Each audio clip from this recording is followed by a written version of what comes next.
Our News from the Hill segment tonight, Ambassador John Bolton is headed back to the White House. President Trump made this announcement via tweet last week saying, and I quote, "I am pleased to announce that, effective April 9th of 2018, Ambassador John Bolton will be my new national security advisor. I'm very thankful for the service of General H.R. McMaster, who has done an outstanding job and will always remain my friend. There will be an official contact handover on April 9th. Now, Bolton has been a hero on the right ever since his time in the Bush administration, where he made a name for himself by standing up to the United Nations. So what can we expect from Bolton this time around? With me now, President of the Center for Security Policy, Frank Gaffney. Frank, good to see you. Good to see you, Liz. All right, Frank, what do you make of this? I mean, there was a lot of drama the week leading up to this announcement. It had leaked to the press that McMaster was on his way out, that President Trump had been interviewing candidates to be his new national security advisor. The White House denied it. Then a couple days later, President Trump said, yes, it is in fact true. What do you make of this new appointment of John Bolton? I think it's a sea change for not just this presidency, but for the country. I think that it represents the kind of leadership in the National Security Council and throughout the agencies that are responsible for that portfolio that's been really desperately needed and, I'm sorry to say, not been forthcoming from H.R. McMaster. I had very serious misgivings about him from early on in his tenure, and I'm afraid that they panned out in a series of instances in which his policy judgment, his insubordination to the president, his personnel picks, and similar kinds of decisions were seriously defective. I think on all of these counts, John Bolton is going to be a very, very considerable improvement, and indeed the kind of man that Donald Trump needs to help him realize his Make America Great agenda on the international stage.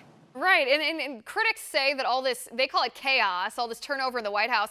They say that that's bad in and of itself because it lacks stability. It seems to me, if you're thinking about the conservative agenda, that every time one of the president's members of his cabinet or one of his advisors has left, he or she has been replaced with an upgrade, and that the upgrades are an upgrade. They are better policy-wise and better for the conservative agenda. But there are also three ways, and I want to get your analysis on this, about what exactly will be different with John Bolton as chief advisor here. And I think this happens in three different ways. Policy-wise, what different policies will John Bolton be pushing or pulling versus what McMaster supported? How he will run his staff versus how McMaster ran his staff, and how he will handle disagreements with the president, because John Bolton was a proponent of some policies that Donald Trump in the past has been very critical of. Tell me how you think, I guess, he will handle these three things. Well, let me see if I can reconstruct your question.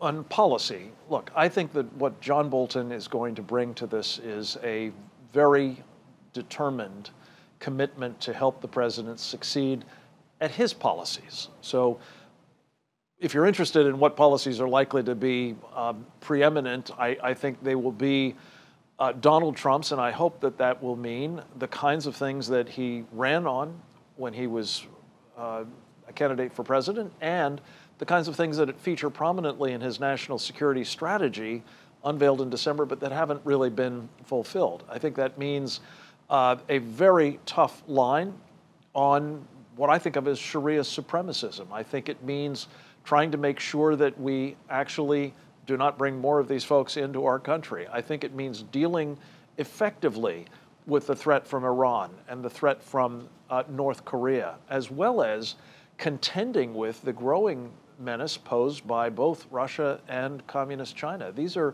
the sorts of things that are going to be very demanding, needless to say, and you'll need a man of John Bolton's competence to help with them.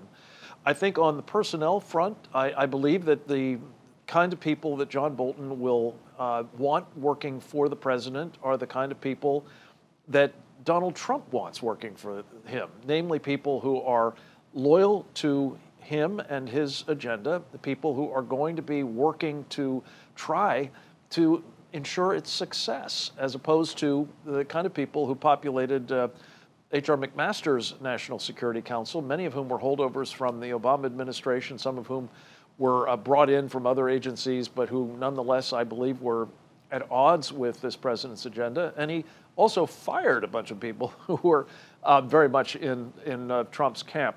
That's an important course correction all by itself. And finally, in terms of disagreements, I'm quite certain that John Bolton will give the president his unvarnished best advice. But I think one thing you can absolutely take to the bank, the president's decision will be faithfully executed by John, and I think with all of the courage and tenacity that he brings to bear on any of these sorts of issues. So I think this is going to be not just a step up, I think it's going to be a quantum improvement, again, for the presidency and for the country. And by the way, remarkable job remembering all those 3 points. I didn't know if you would, but truly remarkable. Very, very good. Last question. We do have just less than a minute here, but there are critics, even on the Republican side, who claim that John Bolton likes to start wars. I mean, I think that's a bit of an exaggeration or a hyperbole, but I understand what they're talking about in his philosophy about interventionism around the world versus what the president has espoused, particularly on the campaign trail. What do you expect in that realm? Again, I think this is wildly overblown. John has been a kind of Churchillian figure, and this is very much on our minds at the moment. One of the best actors in the country just got acknowledged as such for his performance in The Darkest Hour, as you know, a terrific film, and much of it is set in the period during which Winston Churchill was being reviled for understanding the nature of the threats that Britain and indeed the world were confronting from the Nazis and from the fascists and from the Imperial Japanese.